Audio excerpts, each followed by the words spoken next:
Radhe Radhe friends, आपका मेरे channel पे बहुत बहुत स्वागत है। फ्रेंड्स, आज हम इस वीडियो में वैशाख मास का चौथा अध्याय सुनेंगे, जिसे सुनने सुनाने से 7 जन्मों के पापों का नाश होता है। महात्मा सुनने के बाद आप हमारे चैनल को सब्सक्राइब करें और बेल प्रेस ज़रूर कीजिए, जिससे आने वाला नोटिफिकेशन आपको सबसे पहले मिले। वीडियो को शेयर व लाइक भी कीजिए। आइए सुनते हैं वैशाख मास का चौथा अध्याय।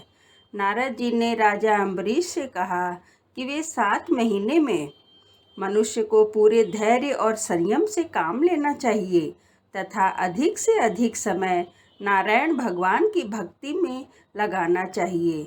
इसके अलावा तांबे के बर्तन में भोजन नहीं करना चाहिए। शरीर पर तेल लगाना, दिन में सोना व बार बार भोजन करना वैशाख माह में वर्जित है। हे राजन, इस माह में सबसे बड़ा पुण्य होता है किसी थके हुए ब्राह्मण की सेवा करना। दोपहर के समय घर आए ब्राह्मण को आसन पर बिठाकर जो उसके पैर दबाता है वह सभी बंधनों से मुक्त हो जाता है तथा उसे गंगा आदि जैसी सभी तीर्थों का फल मिलता है। जो सबल पुरुषों वैशाख माह में नहान नहीं करता वह दूसरे जन्म में चांडाल की योनि को प्राप्त करता है। इस पवित्र महीने में जो मनुष्य अन्न व जल जैसे सुलभ दान नहीं करता वह निश्चय ही सभी दुखों से मुक्त नहीं होता। नारद जी ने कहा, हे राजन, वैशाख महीने में पावन नदियों में स्नान करके जो मनुष्य भगवान विष्णु का ध्यान करता है उसके 3 जन्मों के पाप नष्ट हो जाते हैं। सभी नदियाँ एक दिन समुद्र में जाकर गिरती हैं। इसलिए वैशाख महीने में जो प्राणी सप्त गंगा स्नान करता है उनके करोड़ों जन्मों के पाप नष्ट हो जाते हैं। गंगा, यमुना, कावेरी, सरस्वती, जाह्नवी, नर्मदा और त्रिवेणी ये सप्त गंगा हैं। इसके अलावा वैशाख महीने में बहते हुए जल में मंजन करने से इस जन्म में किए पापों का अंत होता है।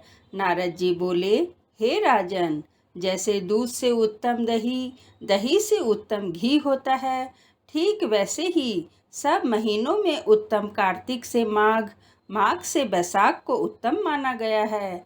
इस महीने में जरूरतमंद व गरीब आदमी को फल, जल, गुड़, छाछ का दान देने वाला जिंदगी में कभी दरिद्र नहीं रहता है। हे राजन, मनुष्य दान न देने के कारण ही दरिद्रता को प्राप्त होता है। दरिद्रता के कारण ही आदमी तरह तरह के पाप करता है और इन्हीं पापों के प्रभाव से मनुष्य नरक को प्राप्त होता है। इसलिए मनुष्य को वैशाख माह में अपनी शक्ति और सामर्थ्य के अनुसार थोड़ा बहुत दान अवश्य करना चाहिए। हे राजन, वैशाख महीने के देवता स्वयं भगवान विष्णु हैं और जिस भी प्राणी पर श्री हरि की कृपा हो जाए तो उसके जीवन में लंबे समय के लिए सुख समृद्धि का वास होता है। यही कारण है कि इस महीने में किए गए जप, तप, दान और यज्ञ अधिक फल देने वाले होते हैं। हे राजन, अब मैं तुम्हें भगवान विष्णु की प्रार्थना बता रहा हूँ, जिसे करने से नाना प्रकार के सुख प्राप्त होते हैं। इस महीने में सबसे पहले मनुष्य को दोनों हाथ जोड़कर शुद्ध भाव से कहना चाहिए कि हे श्री हरि, मैं वैशाख मास की संक्रांति में स्नान करने की कामना करता हूँ। कृपया आप मेरी इस मनोकामना को पूर्ण करें। हे मधुसूदन, मैं प्रतिदिन स्नान करके आपको अर्घ्य देता हूँ। आप इसे ग्रहण करें। गंगा आदि सब तीर्थ मेरे अर्घ्य को ग्रहण करके मुझ पर प्रसन्न हो जावें। हे प्रभु, आप समदर्शी हो। आप तो पापियों पर भी कृपा करने वाले हो। इसलिए मेरे द्वारा दिए हुए अर्घ्य को ग्रहण करें तथा मुझे यथोचित फल देवें। इस प्रकार स्नान करने के बाद शुद्ध वस्त्र पहनकर विधि से अपने नित्य नियमों का पालन करें और फिर वैशाख महीने में पैदा होने वाले फूलों से भगवान का पूजन करें। तथा प्रतिदिन नियम से बैसाख की कथा सुने। इससे 7 जन्मों के पापों का नाश हो जाता है।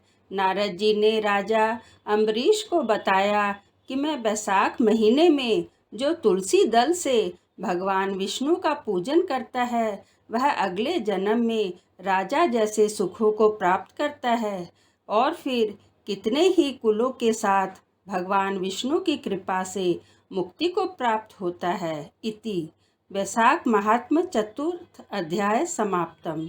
बोलो विष्णु भगवान की जय।